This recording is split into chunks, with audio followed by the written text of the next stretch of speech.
বর্তমানে মালয়েশিয়ার শিক্ষা ব্যবস্থার সাথে আমরা যদি বাংলাদেশের উচ্চশিক্ষা ব্যবস্থার একটু রিলেটিভ তুলনা করে যেটা দেখতে পাই সেটা হচ্ছে আমাদের দেশে পলিসিগত সমস্যা।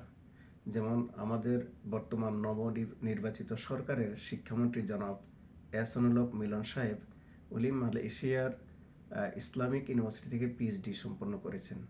সার্টেনলি উনি এখানে থাকার সময় সব কিছু সুন্দরভাবে দেখেছেন যে মালয়েশিয়ান শিক্ষা প্রতিষ্ঠানগুলা স্পেশালি উচ্চশিক্ষার জন্য এগুলা কিভাবে কাজ করে।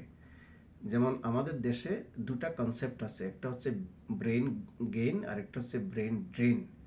ব্রেন ড্রেন মানে আমাদের স্টুডেন্টরা যারা মেধাবী স্টুডেন্ট সবাই প্রয়োজনীয় সুযোগ সুবিধা এবং অন্যান্য পরিকাঠামোর অভাবের কারণে দেশ থেকে বিদেশে চলে যায়।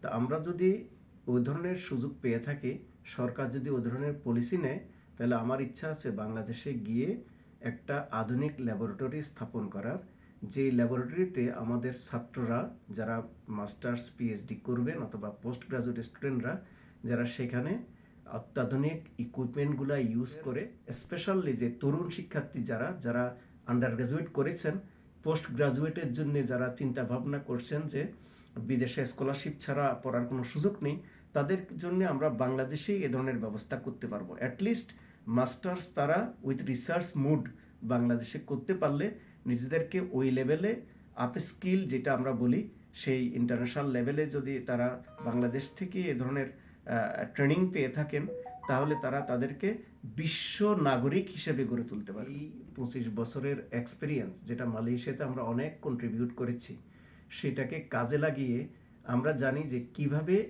এইভাবে ল্যাব ডেভেলপ করা যায়, ইন্ডাস্ট্রি একাডেমিয়া সংযোগ স্থাপন করা যায় বিশ্বের বিভিন্ন বিশ্ববিদ্যালয়ের সাথে এবং রিসার্চ ইনস্টিটিউশনের সাথে কোলাবোরেশন করে আমাদের নিজেদেরকে কিভাবে হাইলি স্কিল্ড হিসেবে ডেভেলপ করা যায়, সেই ধরনের আমাদের নলেজ যথেষ্ট পরিমাণ আছে। সুতরাং এখন আমাদের প্রয়োজন শুধু সরকারি সিদ্ধান্ত এবং আমাদেরকে এই ধরনের প্ল্যানিং এবং বাস্তবায়নের জন্যে যথোপযুক্ত সুবিধাদি আমাদেরকে প্রদান করা। নতুন নতুন প্রযুক্তিগত যে সকল উদ্ভাবন এবং যে সকল বিষয়ে রিসার্চ করা প্রয়োজন, সেগুলো তারা বাংলাদেশে করতে পারবেন এবং নিজেদেরকে ওই ইন্টারন্যাশনাল লেভেলে ডেভেলপ করে প্রয়োজনে তারা বিশ্বের বিভিন্ন বিশ্ববিদ্যালয়ে সার্ভিস দেওয়ার মতো নিজেদেরকে বাংলাদেশে উপযোগী করে গড়ে তুলতে পারবেন।